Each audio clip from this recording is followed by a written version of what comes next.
퀄컴 인텔 인수합병? 인텔 이대로 끝인가? 한때 전 세계 반도체 시장을 지배했던 미국 반도체 기업 인텔이 최악의 위기를 겪으며 이제 인수 대상으로까지 거론되는 처지로 추락했다. 월스트리트 저널 등 미국 언론은 지난 21집 경쟁자인 퀄컴이 인텔 인수를 타진했다고 보도했다. 기업 간 인수합병은 흔하게 있는 일이지만 한때 반도체 왕국으로 군림했던 기업이 인수자가 아닌 인수 대상이 됐다는 점에서 퀄컴의 인수 타진은 인텔의 추락한 위상을 단적으로 보여준다. 당국의 반독점 심사 등 넘어야 할 산이 많기 때문에 일각에서는 퀄컴과 인텔 간 거래가 실제 성사될 가능성은 높지 않다는 전망도 나온다. 그럼에도 퀄컴의 최근 인수 타진은 인텔의 56년 역사에서 거의 전례가 없는 취약성을 반영하고 있다고 월스트리트 저널은 평가했다.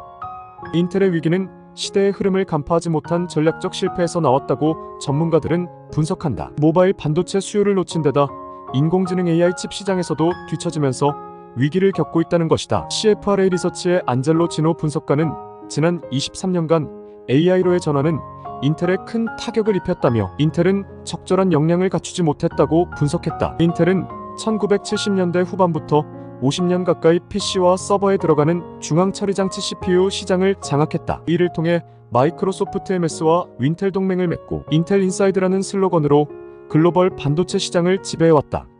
그러나 PC 시장에 안주하면서 아이폰이 등장한 2000년대 중반 이후에도 스마트폰 등 모바일 중심의 변화에 대응하지 못했다. PC 수요가 줄어들면서 매출은 줄어들었고 이제는 강점을 보이던 서버용 CPU에서조차 경쟁업체인 AMD에 밀릴 처지에 놓였다. 인텔의 데이터 센터 부문 올해 예상 매출액은 126억 달러로 AMD 129억 달러에 추월당할 것으로 예상되고 있다. 여기에 AI 열풍의 변화를 읽지 못하면서 엔비디아가 장악하고 있는 AI 칩 시장에는 명암도 내밀지 못하고 있다. 2017년 챗GPT 개발사 오픈AI 지분을 확보할 기회를 걷어찬 것이 대표적이다. 인텔은 생성형 AI가 출시돼도 오픈AI에 대한 투자금을 환수할 수 없다고 생각해 투자하지 않기로 했던 것으로 알려졌다. 이런 위기는 마케팅과 재무 전문가 출신 CEO들이 인텔을 이끌면서 비롯된 것이라는 분석도 나온다. 고든 무어와 앤디 그로브, 크레이그 베럿 등 반도체 전문가 출신의 CEO들은 기술 혁신을 이끌며 전성기를 일궜는데 2005년부터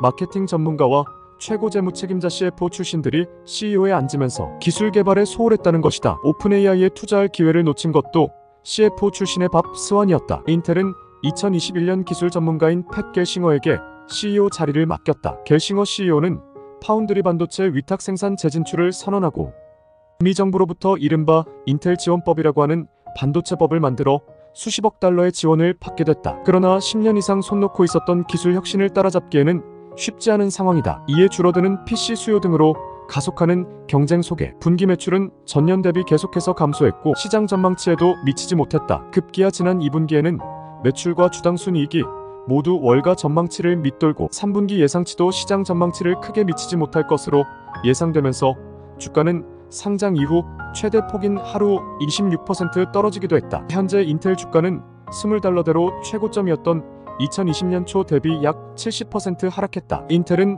100억 달러 비용 절감을 위한 대대적인 구조조정 계획을 발표하고 전체 직원의 15%를 감원하기로 했다. 또 2024 회계연도 4분기에는 배당금을 지급하지 않고 연간 자본 지출도 20% 이상 줄이기로 한 바 있다. 또 겔싱어 CEO가 야심차게 추진하고 있는 파운드리 사업 부문을 독립 자회사로 만들어 외부 자금을 조달하기로 하는 등 반도체 왕국 재건에 힘쓰고 있다. 전문가들은 인텔의 앞날에 긍정적인 변화가 나타날 가능성은 크지 않지만 그래도 여전히 가능하다고 보고 있다. 그중 대표적인 것으로 올해 말이나 내년 초 생산에 들어갈 것으로 예상되는 차세대 파운드리 반도체 위탁 생산 1.8나노 공정이다. 이 전망대로 된다면 이는 내년에 각각 2나노 공정에 들어가는 세계 최대 파운드리 기업 대만 TSMC나 삼성전자보다 일찍 1나노대에 진입하는 것이 된다. 번스타인 리서치의 분석가인 스테이시 라스고는 인텔의 미래는 내년 생산에 들어갈 것으로 예상되는 차세대 칩 제조 기술의 성공 여부에 달려있다며 기술 리더십을 회복하면 수익률을 개선하고 고객들에게 신뢰를 줄 수 있다고 말했다. 반도체의 황제 인텔의 화려한 부활을 기대합니다. 앞으로도 흑수저 탈출을 위한 부자되는 모든 정보들을 쉽게 전해드리겠습니다. 구독과 좋아요, 알림 설정 해두시면 오늘보다 더 나은 내일을 만드실 수 있으실 거예요. 이상 머니테이크였습니다.